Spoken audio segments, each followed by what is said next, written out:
सुप्रभात।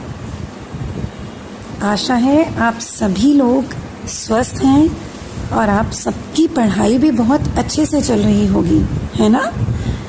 तो चलिए, आज व्याकरण का एक और नया विषय लेकर मैं आप सबके समक्ष प्रस्तुत हूँ। आज का विषय जो है वो बहुत ही सरल विषय है और बच्चों को बहुत भाता भी है। विषय है विशेषण। बच्चों, विशेषण का सबसे पहले हमें अर्थ जान लेना है कि विशेषण क्या है।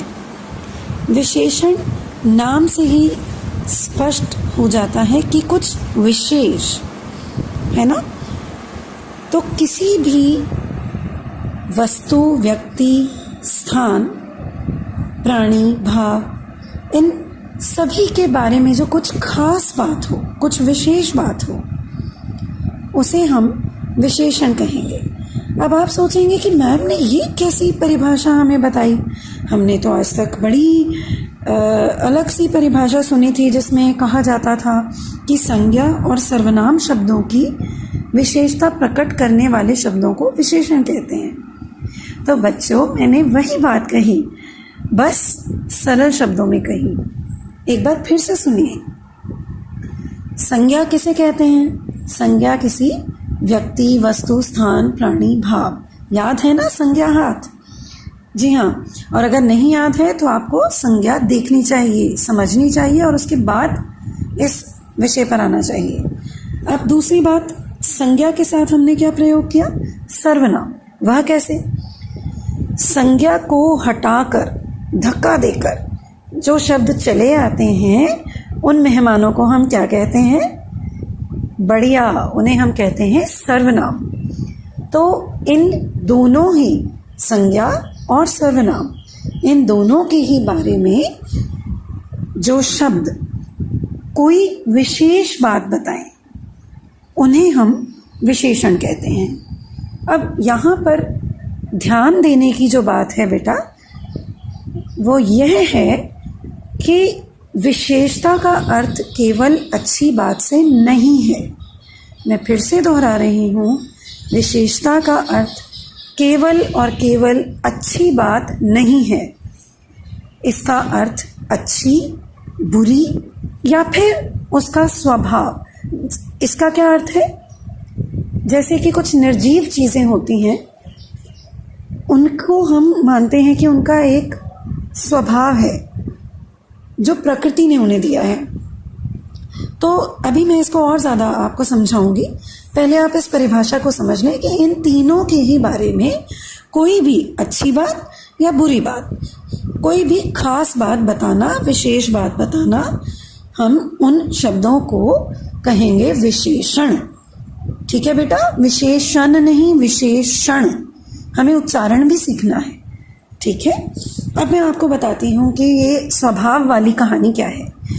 देखिए, उदाहरण के लिए यदि मैं आपसे वो कहूँ कि पानी या जल का स्वभाव, अगर मैं एक प्रकृति की तरफ से देखूँ कि आम तौर पर हम मानते हैं जल जो है वो शीतलता प्रदान करता है। तो जल का स्वभाव क्या हुआ? शीतल हुआ। पानी गर्म भी होता है, गुनगुना भी होता है, परंतु बेसिक जो हम उसका गुण मानेंगे वो है शीतलता।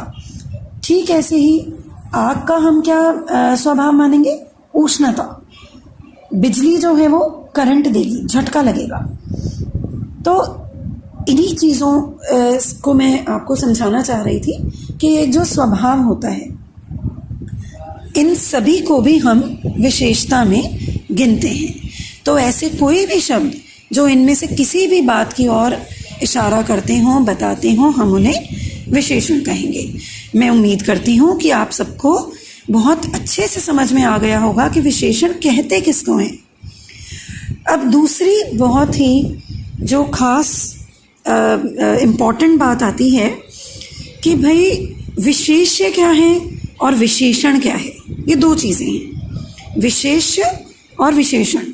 विशेषण मैंने अभी आपको स्पष्ट किया, एक बार फिर से बताई दे रही हूँ। अब आपको पारिभाषिक भाषा में बता रही हूँ कि जो शब्द संज्ञा या सर्वनाम शब्दों की विशेषता बताते हैं उन्हें हम विशेषण कहते हैं।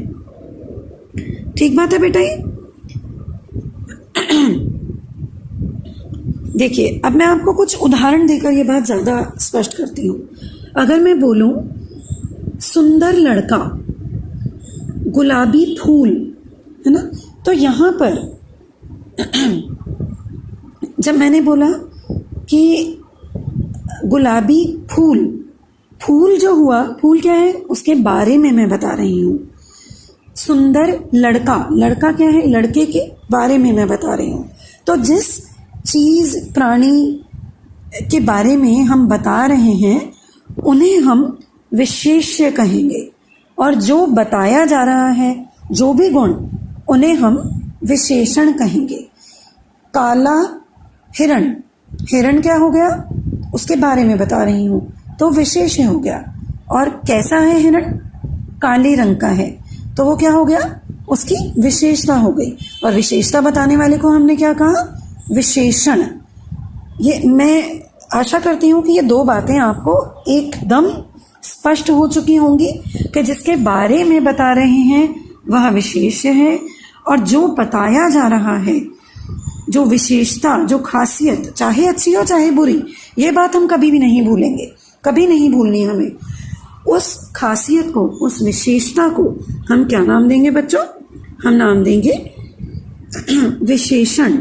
मैं आपको कुछ उदाहरण और बताती हूँ।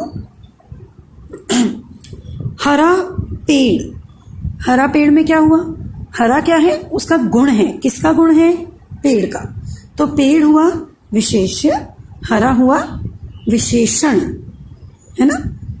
स्वादिष्ट भोजन, किसके बारे में बात हो रही है, भोजन। भाई भोजन ही ना होगा तो उसकी क्या विशेषता हम बताएंगे, तो भोजन क्या हुआ, विशेष्य।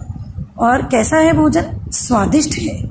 अब स्वाद में इसको आगे भी हम और विशेषण इसके लिए प्रयुक्त कर सकते हैं, बढ़िया, लजीजदार, खुशबूदार, कुछ भी हो सकता था, पर हमने कहा स्वादिष्ट, तो स्वादिष्ट क्या हो गया, स्वादिष्ट हो गया विशेषण। आशा करती हूँ बच्चों आपको विशेषण किसे कहते हैं, विशेष्य क्या होता है, विशेषण क्या होता है, इनका भेद क्या होता है, यह अच्छे से समझ आ गया होगा। धन्यवाद।